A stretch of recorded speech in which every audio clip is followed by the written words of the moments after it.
Alhamdulillahil waliyil hamid, al-mubdi'il mu'id, al-fa'alil lima yurid, wa huwa ala kulli syai'in syahid.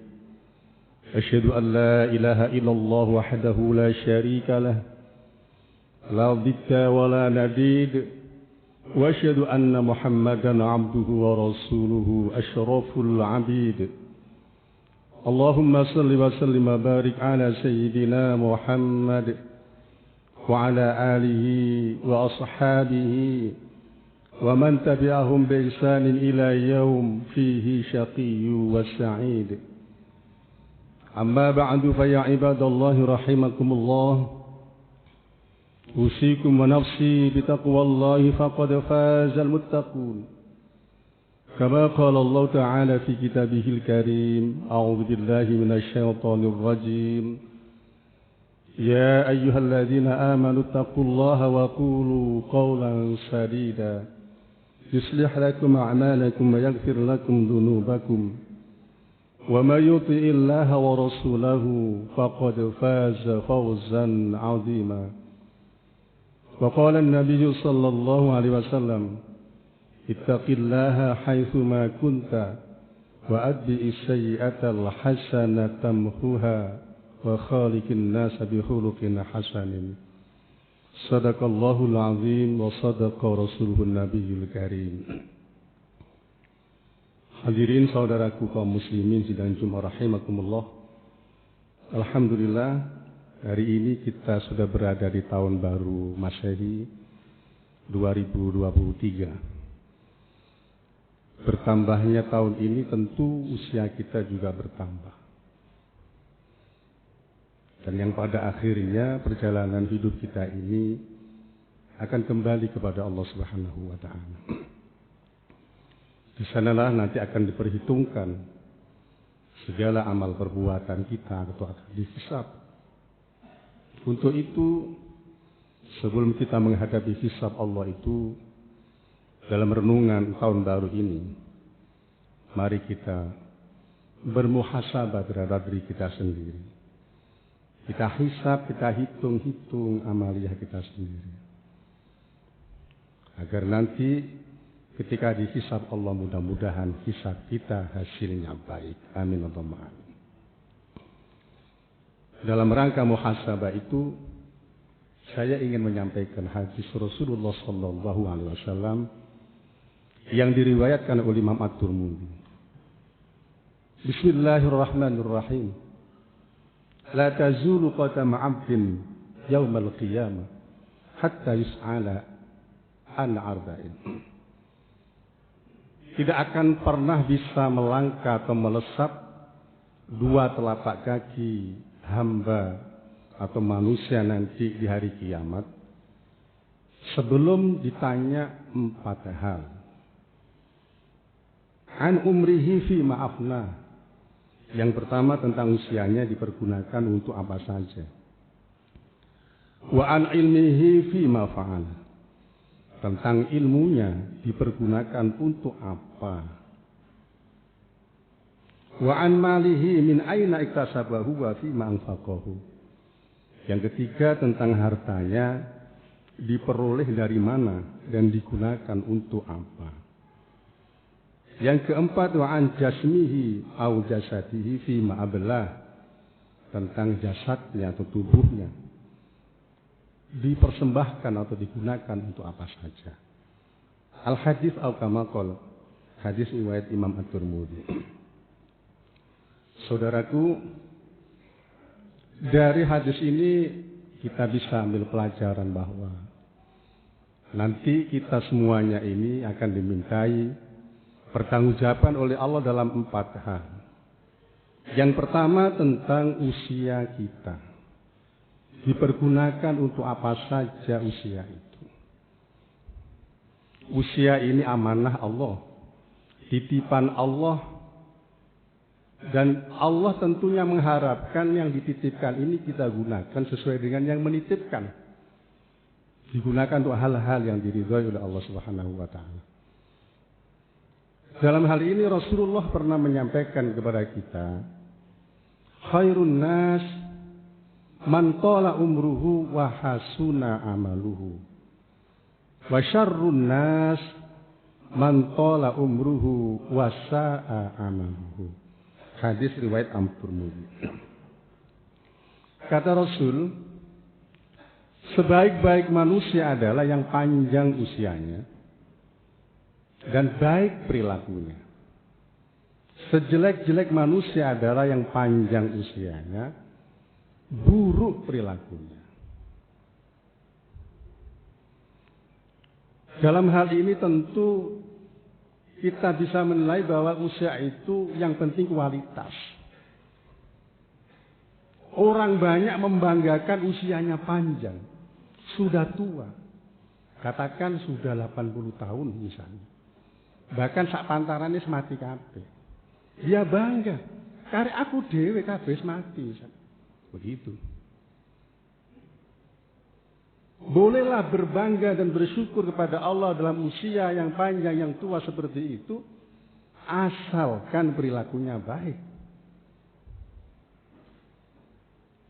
Kalau perilakunya jelek, jangan bangga. Mestinya sedih, prihatin. Sebab tadi semakin panjang usia, buruk perilakunya, itu sejelek-jelek manusia. Karena apa? Semakin panjang usianya, semakin bertambah usianya, semakin banyak dosanya, semakin berat siksanya. Makanya permohonan kita, mudah-mudahan dengan tambahnya usia kita diikuti perilaku yang baik. Sehingga kita banyak bersyukur kepada Allah, sewaktu-waktu kembali kepada Allah. Insya Allah kita akan selamat dari siksa. Amin Allahumma amin. Memang dalam waktu hidup atau usia ini kita tidak boleh menyia-nyiakan, harus kita perhatikan betul sesaat demi sesaat. Jangan sampai waktu berlalu sia-sia tanpa digunakan sesuatu yang baik. Sampai-sampai Allah itu, banyak bersumpah dengan waktu. Misalnya di Al-Quran itu ada wal-laili, demi waktu malam. Wal fajri, demi waktu fajar. Was subhi, demi waktu subuh. Wal duha, demi waktu pagi, waktu duha. Wan nahar, demi waktu siang. Wal asri, demi waktu asar, sore. Hampir setiap waktu dibuat sumpah oleh Allah. Apa komentar ulama tafsir? Ketika Allah bersumpah dengan makhluknya, menunjukkan betapa pentingnya makhluknya itu.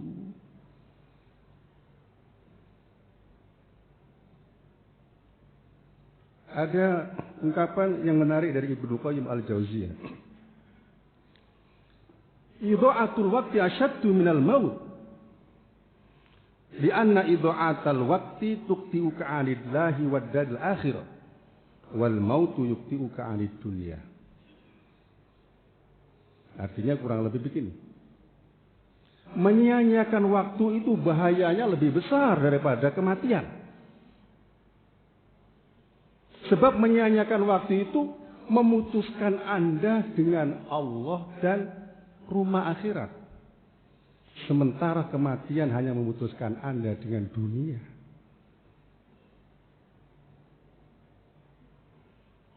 Seorang sufi yang terkenal, Hasan al-Basri, juga pernah berkomentar dalam hal ini. Adraktu aqwaman kana ahaduhum asyakha ala umrihi minhu ala dirhamihi. Saya, kata beliau, pernah mendapati beberapa kaum itu, waktu itu lebih berharga daripada hartanya. Kesempatan itu lebih berharga daripada harta.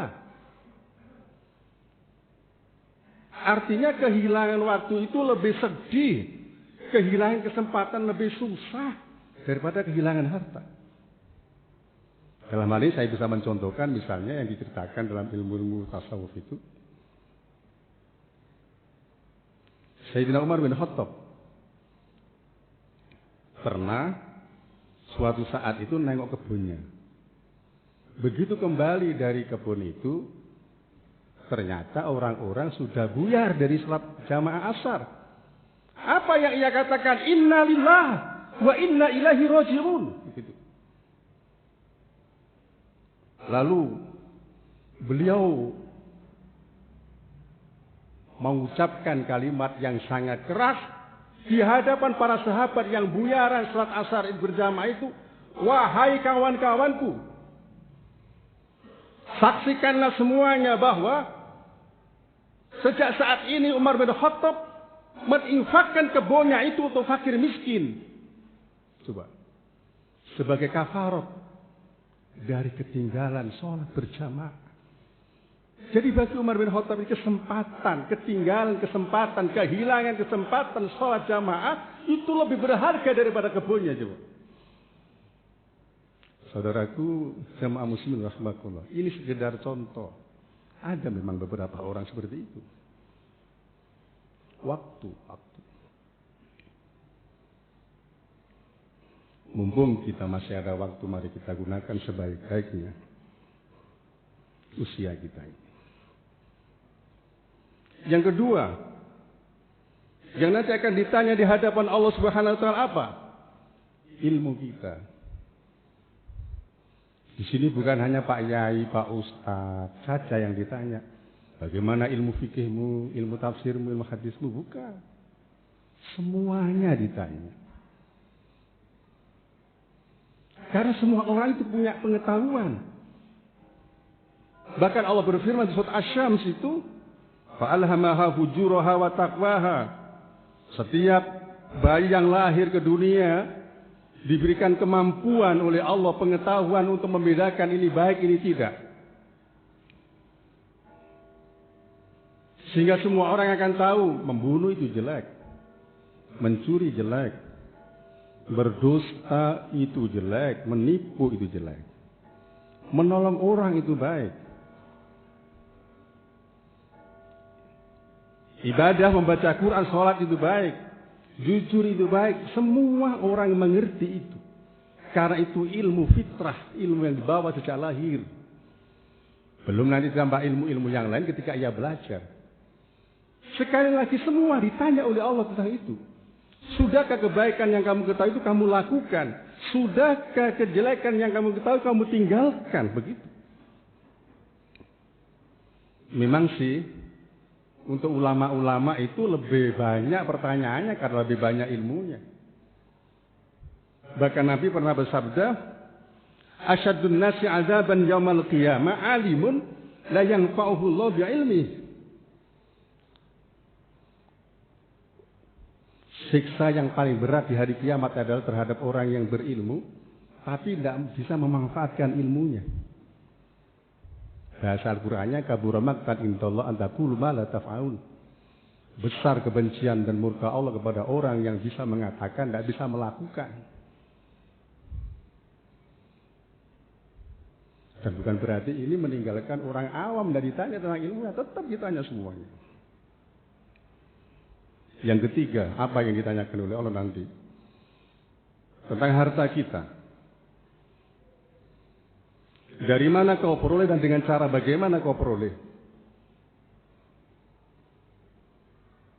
Tentu yang kita inginkan adalah harta yang halal, bukan harta yang haram. Dan cara perolehannya pun harus halal. Contoh misalnya, sapi, kerbau, ayam itu halal untuk kita. Tapi caranya mencuri, ya haram. Berdagang itu halal boleh, tapi dengan cara menipu haram. Itu contoh. Kita diperintahkan mencari yang halal dan cara memperolehnya juga halal. Yang kedua, pertanyaan terhadap harta itu adalah untuk apa kamu gunakan, coba. Setiap rupiah harta yang kita miliki atau harta yang kita simpan di rumah kita itu semuanya dipertanggungjawabkan di hadapan Allah. Kalau kita lihat konsepsi Al-Quran dan Hadis, kalau kita ingin selamat, harta kita itu untuk 3 hal. Yang pertama, keluarga kita sebagai nafkah wajib kita kepada keluarga. Yang kedua, untuk orang-orang yang membutuhkan, fakir miskin. Dengan sedekah infak kita, bahkan zakat bagi orang-orang yang sudah mampu berzakat. Atau sudah mampu dan punya kewajiban berzakat. Sebab kalau orang-orang yang mampu tidak berzakat atau tidak sedekah, mohon maaf, menurut Al-Quran memakan harta fakir miskin. Na'udzubillah, summa na'udzubillah. Allah berfirman di dalam surat Az-Zariyat ayat 19, wa fi amwalihim haqqun lis-sa'ili wal mahrum. Dan pada harta orang yang mampu itu ada hak untuk orang fakir miskin yang mau meminta-minta maupun tidak meminta-minta. Sehingga kalau ada orang kaya tidak sedekah, tidak infak, apalagi tidak zakat, itu memakan harta fakir miskin. Betapa zalimnya coba.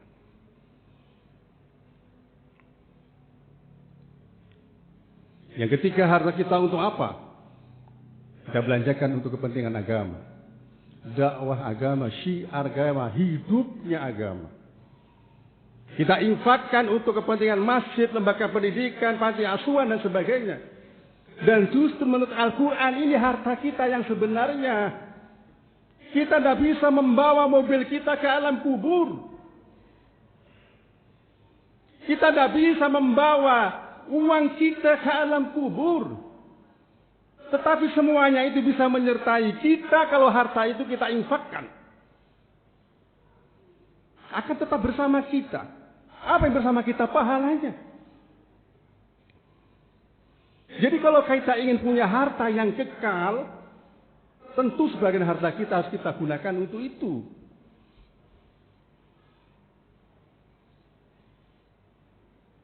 Benar firman Allah dalam surat Al-Kahfi ayat 46. Wal baqiyatus shalihatu khairun inda rabbika thawaban wa khairun amal. Yang sebelumnya ayat itu al-mal wal banun zinatul hayatid dunya. Harta dan anak-anak itu perhiasan kehidupan dunia. Tetapi amalan-amalan yang kekal, yang terus-menerus kebaikannya, itu lebih baik di sisi Allah pahalanya dan lebih bisa diharapkan. Tidak akan pernah terputus dengan pemiliknya. Akan selalu menyertai dan menolong pemiliknya sampai di alam barzakh, bahkan akan sampai di hadapan Allah Subhanahu wa taala. Yang terakhir, saudaraku muslimin rahimakumullah, yang ditanya nanti di hadapan Allah adalah tentang jasad kita, tubuh kita. Bersyukur kita punya tubuh yang strukturnya, konstruksinya luar biasa sempurna dan indahnya. Coba kita perhatikan di alam di sekitar kita. Ada binatang itu hanya bisa merayap saja, tidak bisa berdiri.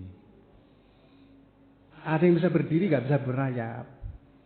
Ada yang bisa berdiri, tidak bisa duduk. Ada yang duduk saja, tidak bisa berdiri. Coba. Kita ini sempurna sekali. Rohaniyah kita juga sempurna. Punya panca indera, punya akal dan rohani. Hati nurani kita.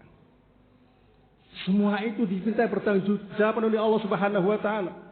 Maka jangan sampai anggota tubuh kita yang lahir dan batin ini lepas kontrol, kita gunakan hal-hal yang tidak baik. Allah menyampaikan dalam surat Al-Isra ayat 36. Wala taqfu ma laysa laka bihil ilm as-sam'a wal basar wal fu'ad kullu ulaika kana anhu mas'ula. Kamu jangan melakukan sesuatu yang kamu tidak mengerti tentang hal itu. Sebab apa? Pendengaran kamu, penglihatan kamu, serta hati nurani kamu semua diminta pertanggungjawaban di hadapan Allah. Allah pun berfirman di surat Yasin ayat 65, al-yauma nakhtimu ala afwahihim wa tukallimuna aydihim wa tashhadu arjuluhum bima kanu yaksubun. Pada hari itu nanti di akhirat, kami kunci rapat-rapat mulut mereka, begitu kata Allah. akan bicara, laporan kepada kami, tangan-tangan mereka digunakan untuk apa saja tangan itu. Dan akan menjadi saksi kaki-kaki mereka terhadap apa yang mereka lakukan. Saudaraku, mudah-mudahan 4 pertanyaan nanti ini semuanya bisa kita jawab dengan baik. Lulus dan mudah-mudahan kita semuanya menjadi penghuni surga. Amin Allahumma amin. Aqulu qouli hadza wa astaghfirullaha wa lakum wa liwalidayya wa liwalidikum wa lisairil muslimina wal muslimat wal mu'minina wal mu'minat fastaghfiru innahu huwal ghafurur rahim.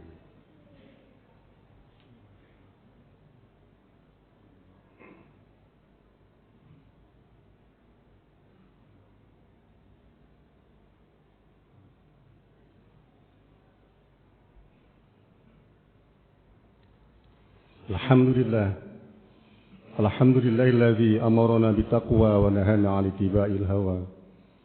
Asyhadu an la ilaha illallah wahdahu la syarika lahul malikul a'la.